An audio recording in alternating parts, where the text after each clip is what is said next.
This month, I'm working on a sculpture inspired by one of nature's surreal scenes, the way sperm whales sleep.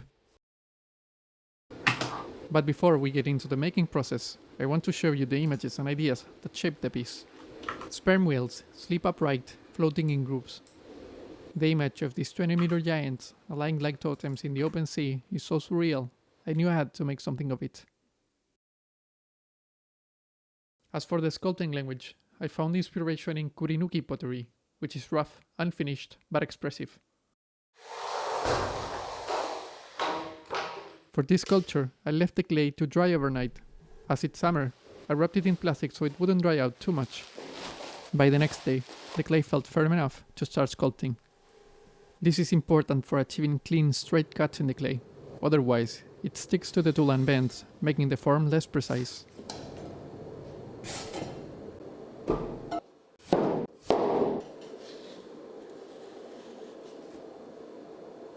And a few cuts in, I realized the clay wasn't quite in the right stage. But I decided to keep going anyways.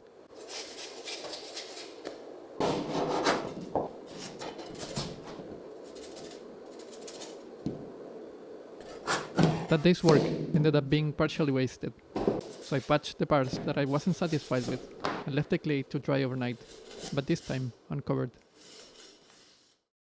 This time, the clay dried beyond what I was aiming for, so I didn't include the hollowing process, as it was messier than usual. Hollowing is done to remove air pockets that could cause cracks during firing, reduce the overall weight of the sculpture, and also speed up the drying process, although that last part isn't quite necessary this time. All things considered, the sculpture turned out just how I envisioned it. It just took a bit more effort than necessary. Finally, I add my maker's mark and leave the whales to dry completely before bisque firing them.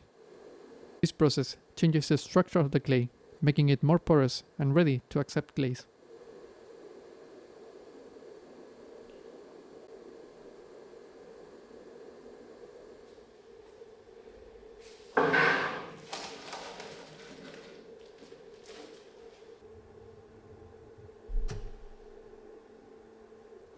At this stage, the whales are bone dry and ready for the kiln. They will fire for around 8 hours and reach around 900 degrees Celsius.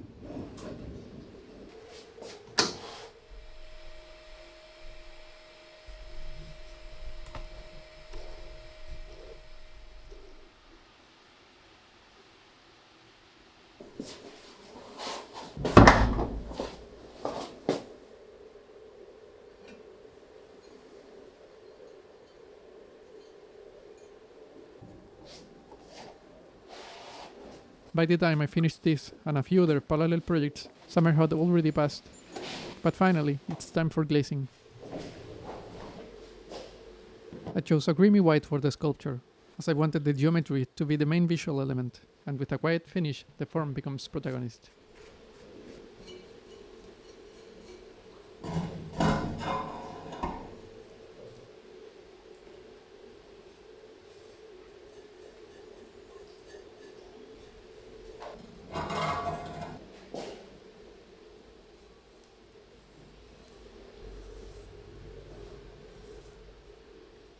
As you might have noticed, by this point in the video, I had already improved my recording and editing skills to the point where I no longer felt completely lost. It's been quite a learning experience and one I want to keep building on. So if you enjoyed the video, please leave a like, as it would help with the algorithm. Once finished, the pieces are now ready for glaze firing, a second firing that reaches around 1200 degrees Celsius.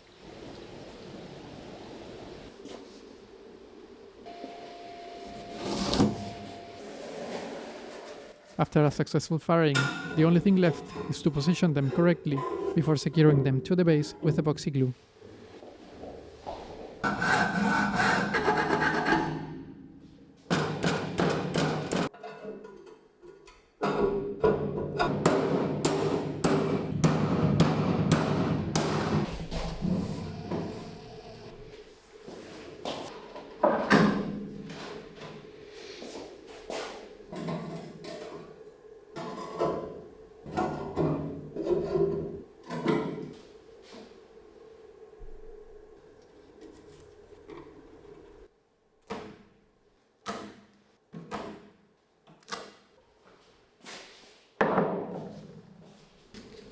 Once set overnight, this 2-part epoxy cement creates a permanent joint, and the sculpture will be complete.